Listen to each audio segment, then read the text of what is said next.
Save your time, save your money. Welcome to You know what Rotten you Real signed up Roll.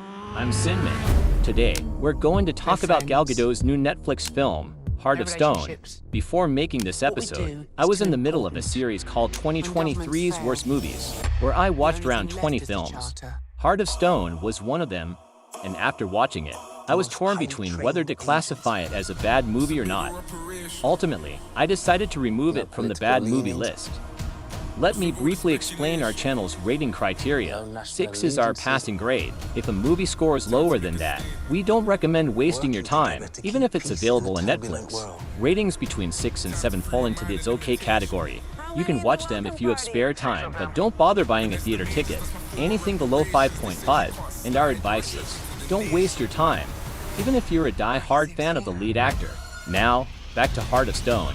I've decided to give it a rating of 6, slightly higher than IMDb's 5.7, but it's just barely passing, hovering around the average line for Netflix productions. To be objective, if this movie had been released 30 years ago, it might have received an 8. However, in today's landscape, after hundreds of spy movies led by the likes of the 007 series, it appears rather mediocre. Let me briefly introduce the plot. Gal Gadot plays Rachel Stone, a female secret agent working for the international organization CHART. She is sent undercover to MI6, posing as a seemingly powerless computer expert. During this mission, she discovers a mysterious group trying to steal CHART's most powerful weapon, Heart of Stone, an AI tool capable of predicting the future through big data analysis. This sets her on a path of investigation. Sounds boring, right? Well, it is. The movie's main issue is that it's all too formulaic, following almost every spy movie trope. The main agent goes on a mission, discovers they've been betrayed by a trusted colleague, realizes the colleague is an undercover agent for some evil organization, and their goal is to steal a powerful world-dominating weapon. Some plot points are cliché and repetitive, like stealing glances and getting caught, I'll do it. looking up at security cameras. You'll find that if you seriously rewatch the plot of Mission Impossible 1, your grandma could probably have written the screenplay for this film. Of course, considering the spy genre hasn't seen much innovation in storytelling lately, with 90% of spy movies rehashing the same old tropes. Heart of Stone's lackluster plot might be somewhat forgivable. After all, these days, what sets spy movies apart are often the visuals, performances, and dialogues. Strictly speaking, this movie does have some commendable aspects. Firstly, shortly after the opening, there's a scene where Gal Gadot, under the command of Heart of Stone, descends a mountain using a parachute. While augmented reality technology isn't exactly new, using it in combat, especially during a high-speed descent, still manages to impress. The second standout scene is the fight on the airship when they're trying to steal Heart of Stone. Despite some flaws like an airship in the 2020s using hydrogen, the sequence is thrilling, especially when Gadot jumps off with a malfunctioning parachute, considering the need for suspense. The third part is when the main antagonist reveals their true identity. I won't include any related clips here to avoid spoilers. However, I did guess there would be an undercover villain, but I wasn't sure who it was. As for other parts, like the final showdown between Gal Gadot and the antagonist, they are just passable and lack that wow factor. You never have the one thing I know I always will.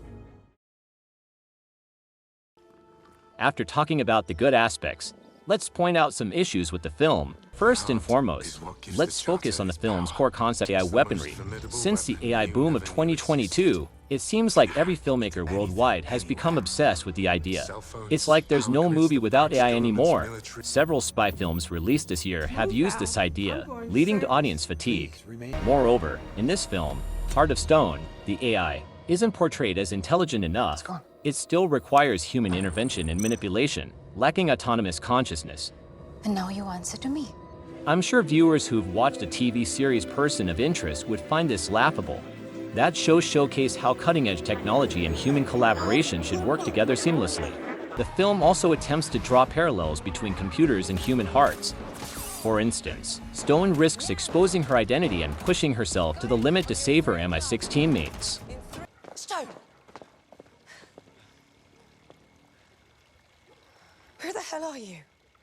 In a locked bunker, Norma tries to contact Stone using an antique dial phone. Even though their chances of success are incredibly low, But this juxtaposition ends up like a cliché found in most Hollywood blockbusters, ultimately boiling down to human hearts are more important than cold machines. It's a predictable and cheap form of emotional storytelling that anyone can see coming. If someday a movie tells you to respect AI lives matter, I'd give it a thumbs up. Jack, is there any way we can get hold of Stone? Secondly, there are many unrealistic elements in the film. For example, when everyone from the chart organization, including Norma, is trapped in a bunker, they finally find a landline to call for help. Instead of calling the police or the military, they decide to call Stone? Why not call anyone who can help open the door? And this Heart of Stone, which is so crucial, turns out to be just a small chip, left and protected on an airship. Even if the airship is high in the sky and hard to steal, if a weapon really had the power to determine the fate of the world, even if you put it on the moon, I'm sure countries like Russia and China would send spacecraft to retrieve it. When the Manhattan Project developed nuclear weapons that couldn't destroy the entire planet, look at how many spies the Soviets sent. At the very least, you could learn from Elon Musk's Starlink project and distribute Heart of Stone across tens of thousands of satellites. Of course, if that were the case, this movie couldn't exist. But at least some basic security measures should have been taken. Otherwise, it's just too unbelievable. Furthermore, the film portrays MI6 agents as less competent than they should be. They have poor marksmanship, fighting skills, and can't even drive well. Move over, I've got this. It feels like they're worse than small-town cops. And during an overseas mission, their first instinct isn't to check if the area around their rental house is safe. Instead, they collectively decide to have a party and dance? Do they want to live? At the beginning, Stone's small-scale fight,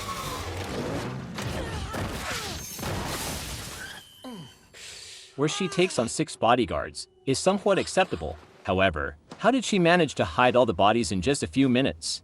Even if you're strong enough to carry the bodies, how did you hide the signs of a fight, including the broken car window? Mulvaney had an army of security. Even with the assumption that these MI6 agents are as competent as small-town cops, this part is hard to accept. Lastly, there's Gal Gadot's performance. Since Wonder Woman, it's clear that Gal Gadot wants to expand her range as an actress and try different roles. In this film, it seems she's aiming for an Angelina Jolie-esque vibe, but it falls a bit short or doesn't match her style. It's like asking Sophie Marceau to play James Bond. It's too artsy and soft. Gadot's previous performance as Wonder Woman, bolstered by special effects and costumes, was passable because viewers knew she was playing a comic book character. Therefore, looking cool was enough. The character didn't have much depth. The quality of the movie depended on the script. Or you don't send a man to do a woman's job. Unfortunately, it seems Gadot doesn't read scripts carefully. Lately, she's been taking roles in concept-driven scripts that leave no room for her acting skills to shine. She's become known for playing herself in every role, always showing her profile, flashing a smile, swaying her petite waist, delivering a few cool-sounding lines, and then walking away. As a fan, I'd sincerely advise Gal Gadot to change her agent to someone who can read scripts, maybe even me. Just kidding. Well, that's all for today. If you enjoyed this episode, please feel free to like, subscribe, and share our video. And don't forget to ring the bell for updates, so that YouTube's algorithm can better recommend our channel. See ya!